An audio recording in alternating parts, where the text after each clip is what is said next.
Hi friends, நீங்கள் பார்த்துருக்கிறதா பார்த்தீங்கன்னா இட்லி பூ ஓகேங்களா. இது வந்து இட்லி பூன்னு சொல்லுவாங்க. இங்கிலீஷில் பார்த்தீங்கன்னா எக்ஸோரா ஓகேங்களா.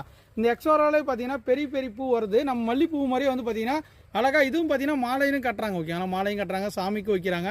மேக்ஸிமம் கேரளாவில் பார்த்தீங்கன்னா இது பூஜைக்கு நிறைய யூஸ் பண்ணுவோம் ஓகேங்களா. இது பார்த்தீங்கன்னா நமக்கு டார்க் பிங்க் கலர் சும்மா சூப்பரான தரமான பிளான்ட் இருக்குது. இது பார்க்கும்போது தெரிஞ்சிருக்கும். மினிமம் வந்து பார்த்தீங்கன்னா ஒரு டைம் பூ பூச்சுன்னா 25 days 20 days வந்து பார்த்தீங்கன்னா இந்த பூவை கொட்டாது. அப்படியே அழகாக பார்க்குறது லுக்காகவே இருக்கும். நீங்கள் ஒரு தொட்டியில் வச்சு வளர்த்துக்கலாம், இல்லை வந்து ஒரு வீட்டு முன்னாடி வச்சு வளர்த்துக்கலாம், அழகுக்காக வச்சுக்கலாம். ஒரு சூப்பரான வெரைட்டி. ஒரு வீட்டானா இந்த செடி கண்டிப்பாக இருக்கணுங்க. அப்போ தான் வந்து பார்த்தீங்கன்னா அது வீடு அழகாக இருக்கும், பார்க்கறதுக்கு வேறு லெவலில் இருக்கும் ஓகேங்களா. ஏன்னா பார்த்தீங்கன்னா அந்தளவுக்கு கலர் அட்ராக்ஷனாக இருக்கும். பூ வந்து பார்த்தீங்கன்னா பஞ்சாக நிறைய பூக்கும். உங்களுக்கு செடிகள் எல்லாமே பார்க்கலாம் எந்த அளவுக்கு எல்லாத்துலேயும் முட்டுகள் இருக்குன்னு. இங்கே பாருங்களேன், இந்த செடியில் பாருங்கள் எவ்வளோ முட்டுகள் இருக்குன்னு பாருங்கள். இந்த மாதிரி நல்லா முட்டு கொத்து கொத்தா சூப்பரான பிளான்ட்டோட ஹைட்டு எல்லாமே நீங்கள் பார்த்தா தரமான பிளான்ட்ஸ் வேணுமாக்கிற இருக்குது. வேணுமாக்கிறவங்க வந்து வாட்ஸ்அப் மூலிமா நாங்கள் கான்டாக்ட் பண்ணி நம்ம ஆன்லைன் புக்கிங் கொண்டு வாங்கிக்கலாம் ஓகே. ஏன்னா பார்த்தா நேரடியாக வந்து வாங்கி உங்களுக்கு கிடைக்கும். ஹோல்சேல்